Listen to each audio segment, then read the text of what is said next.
हिंदू हृदय सम्राट शिवसेना प्रमुख बाळासाहेब ठाकरे यांना अभिवादन करतो। व्यासपीठावरील शिवसेनेचे पक्षप्रमुख आणि या देशाच्या राजकारणातले हिरो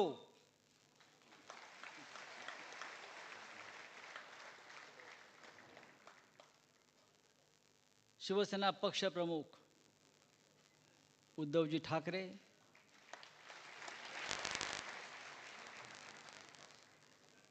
महाराष्ट्र ज्यांच्याकडे फार मोठ्या आशेनं अपेक्षेनं पाहतो आहे, अशा आपल्या सगळ्यांचे लाडके युवा सेना प्रमुख आदित्य ठाकरे, व्यासपीठावरील सर्व शिवसेनेचे नेते पदाधिकारी, आजचा दिवस ऐतिहासिक आहे। हिंदू हृदय सम्राट शिवसेना प्रमुख बाळासाहेब ठाकरे यांच्या संघर्षाची आठवण आणि स्मरण करून देणारा आजचा दिवस आहे। मी ऐतिहासिक यासाठी म्हणतो उद्धवजी, 19 जून 1966 या दिवसाला जे महत्त्व होतं ते आज 19 जून 2024लाही तेच महत्त्व आहे।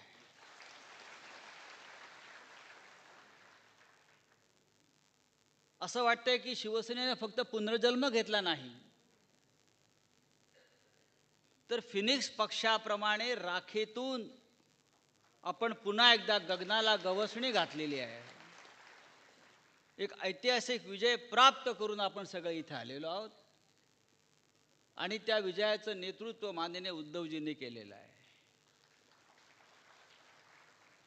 आता इथे आपण जिंकलेल्यांचा सत्कार केला, तसा जे लढले, संघर्ष केला, हार मानली नाही, लढत राहिले, अशा आमच्या योद्ध्यांचाही सत्कार केला।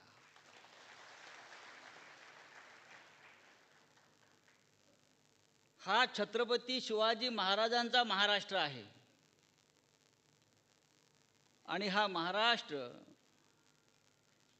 तुमच्यासारख्या फडतूस लोकांपुढे झुकणार नाही, हे मोदी आणि शहांना, या दोन आक्रमणकारांना ज्यांनी ठणकावून सांगितलं आणि कृतीने सिद्ध करून दाखवलं, अशा माननीय उद्धव ठाकरे आपले सरसेनापती, आपले सेनापती, ह्यांच्याकडे संपूर्ण देश आज एका अपेक्षेने पाहतो आहे। मोदी आणि शहांचा पराभव अशक्य आहे। मोदी 400 पार घेऊन येणारच, तो त्याचा जन्मसिद्ध हक्कच आहे। जन्माला येतानाच तो 400 खुळखुळे घेऊन आला होता हातामध्ये।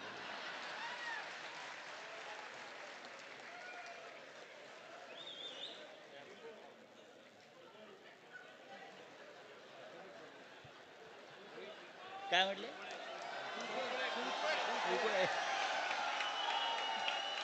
त्या भाजपचा आणि मोदींचा साप खुळखुळा जर कोणी केला असेल तर तो आपला उद्धव साहेबांनी महाराष्ट्रामध्ये करून दाखवला।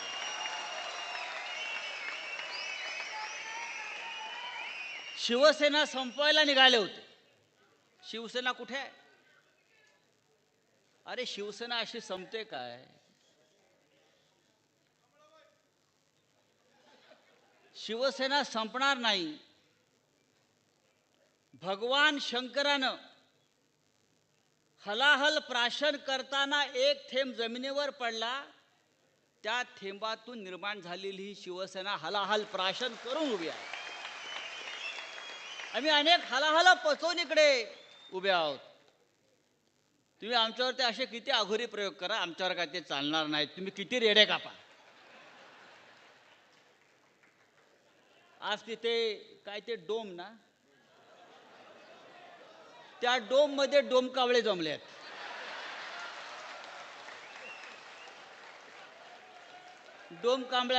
डोमकावळ्यांचं संमेलन सुरू आहे. आमचा 58वा वाढदिवस आहे, ते 2.5 आहेत. पुढल्या वर्षी ते 2.5 वर्ष पण नसतील त्यांच्या जीवनामध्ये. 58 आहे, उद्या हिरक महोत्सव. अरे हिंदुहृदय सम्राट शिवसेना प्रमुख बाळासाहेब ठाकरे यांना काही वेळ जात नव्हता म्हणून त्यांनी शिवसेना स्थापन केली नाही. या महाराष्ट्राला स्वाभिमान, अभिमान, राष्ट्राभिमान याचं बाळकडू पाजून असंख्य हुतात्म्यांच्या बलिदानातून हा महाराष्ट्र आणि शिवसेना त्यांनी स्थापन केली. असे कोणी गुजरातचे सोमे गोमे हौशे गौशे नौशा आले आणि त्यांना शिवसेनेवर वार करून शिवसेना संपवता आली, हे स्वप्न कोणी पाहू नये. छत्रपती शिवाजी महाराजांचा महाराष्ट्र असं मी यासाठी म्हणतो की छत्रपतींनी कधी आपली मान दिल्लीच्या तख्तापुढे तुकवली नाही आणि त्याच शिवसेनेचा, त्याच महाराष्ट्राचा वारसा माननीय उद्धव साहेबांनी चालवला आणि फार मोठं यश त्याने आपल्याला प्राप्त करून दिलं. मला आश्चर्य वाटतं, भारतीय जनता पक्ष आता आभार यात्रा काढणार आहे, धन्यवाद यात्रा काढणार आहे. कशा करता? पराभव केल्याबद्दल महाराष्ट्रानं. नरेंद्र मोदींना बहुमत मुक्त केल्याबद्दल.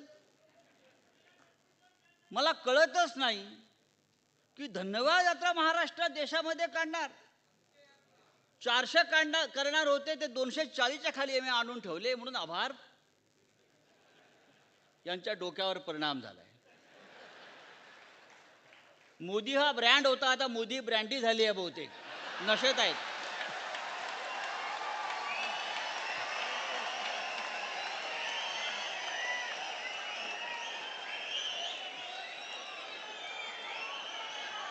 आता ते ब्रँडीचे 2-2 घोटे मारतायत. हा काय ब्रँड राहिला नाही, ही आता देशी ब्रँडी झालेली आहे आणि त्या ब्रँडीच्या नशेमध्ये त्यांना असे काहीतरी थेरं सुचतायत. आभार यात्रा, अरे हरलाय, तुमचा पराभव झालाय, तुम्हाला महाराष्ट्राने झिडकारलाय, नाकारलाय, लाथाडलाय. उत्तर प्रदेशमध्ये प्रभू श्रीरामाचं प्राणप्रतिष्ठा केली. अयोध्या, रामाचा फोटो एवढा. म्हणजे मला तरी वाटायचं त्या राम मंदिरामध्ये प्रतिष्ठा प्रभू श्रीरामाची आहे की मोदींची आहे.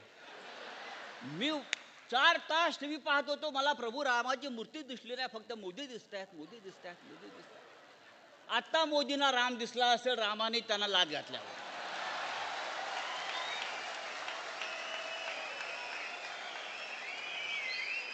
या देशाच्या जनतेनं, या महाराष्ट्रानं, या उत्तर प्रदेशनं मोदींच्या हिंदुत्वाचा पराभव केला, कारण ते नकली आणि ढोंगे हिंदुत्व होतं.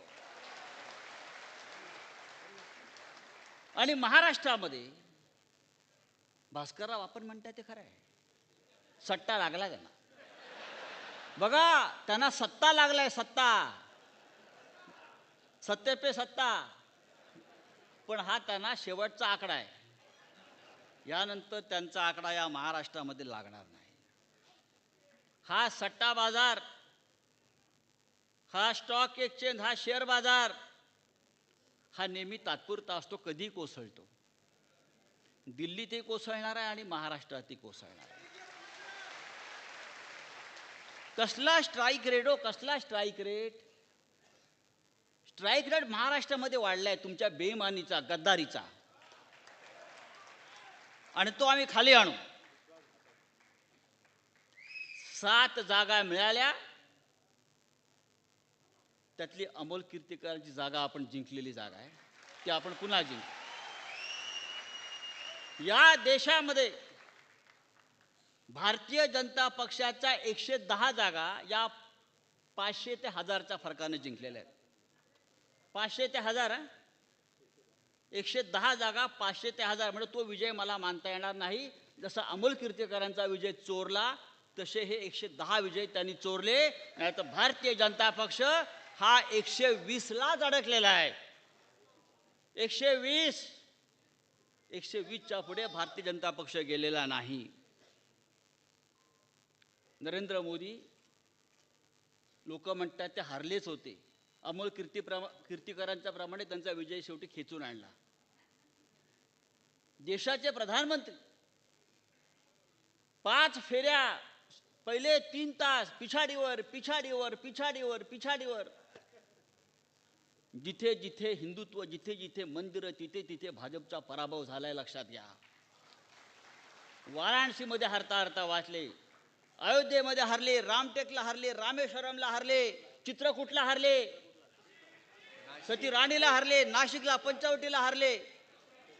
जिथे राम तिथे त्यांचा पराभव. हे यांचं हिंदुत्व. ही पैशाची मस्ती चालणार नाही, कुठे चालणार. आता काय, तो वारकऱ्यांना सुद्धा ते लाच द्यायचा प्रयत्न करतायत. आपण पाहिलं असेल आज की वारकरी म्हणजे आतापर्यंत त्यांनी मतं कशी विकत घेतली. ही मंडळं विकत घ्या. अरविंद सावंत कुठे आहेत, बरोबर ना. क्रिकेटच्या संघांना पैसे द्या, मंडळ विकत घ्या, मतं विकत घ्या. हा, विकत घ्यायचं, विजय विकत घ्या, सगळं विकत घ्या. आता काल मी ऐकलं की वारकऱ्यांना सुद्धा प्रत्येक दिंडीला 20,000 रुपये द्यायचे, म्हणजे वारकऱ्यांना विकत घ्या. वारकरी ही या महाराष्ट्राचा संस्कार आणि संस्कृती आहे.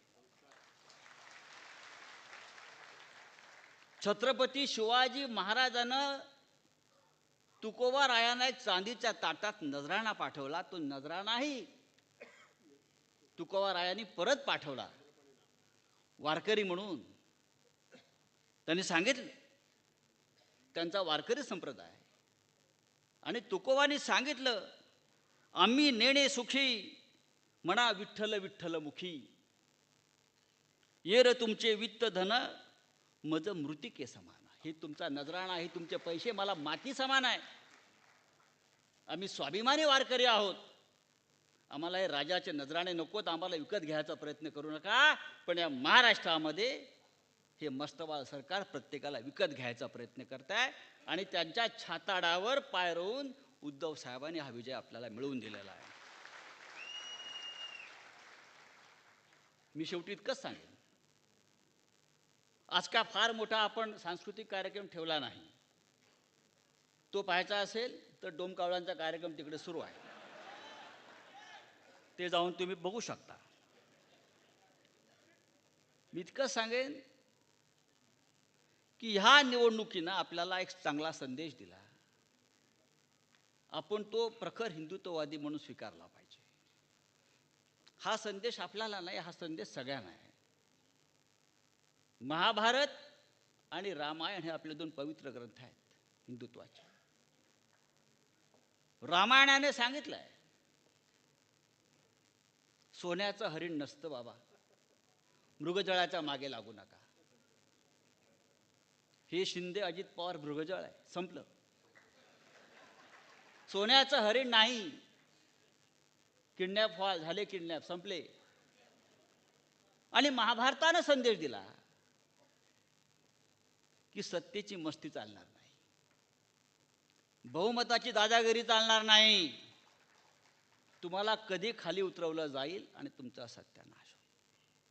हे 2 संदेश या निवडणुकीनं आपल्याला दिलेले आहेत.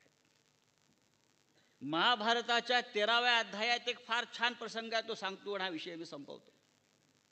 उद्धवजी, आपण ऐका.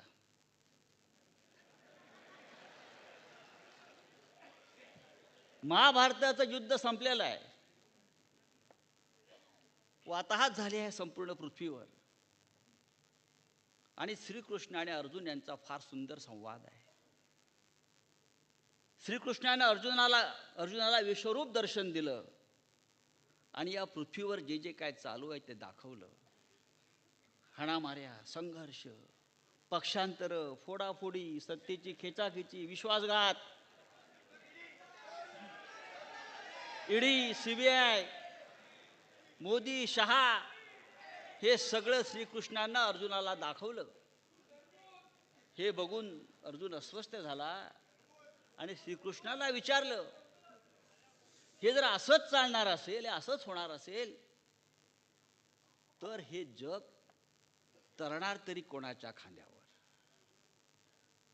माझ्या खांद्यावरती असं श्रीकृष्णांना उत्तर दिलं नाही. श्रीकृष्ण म्हणाला, या जगामध्ये 4 अशी प्रामाणिक माणसं आहेत जे या समाजाच्या, देशाच्या कल्याणाचा विचार करतात, राष्ट्राच्या कल्याणाचा विचार करतात. त्यांच्या खांद्यावर हे जग तरतं आणि तरेल. आणि त्या 4 खांद्यांपैकी एक महत्त्वाचा खांदा उद्धव साहेब तुमचा आहे. म्हणून हे जग तरलेलं आहे, म्हणून हा समाज तरलेला आहे, आणि म्हणून हे राष्ट्र आणि हिंदुत्व तरणार आहे. आणि म्हणून मी सांगतो, या महाराष्ट्राचं नेतृत्व पुन्हा एकदा आपल्याकडे आपण घेणार आहोत, देशाचं नेतृत्व घेणार आहोत. आणि त्यासाठी आम्ही तुमच्याकडे आशेने, अपेक्षेने पाहतो आहे. जय हिंद, जय महाराष्ट्र.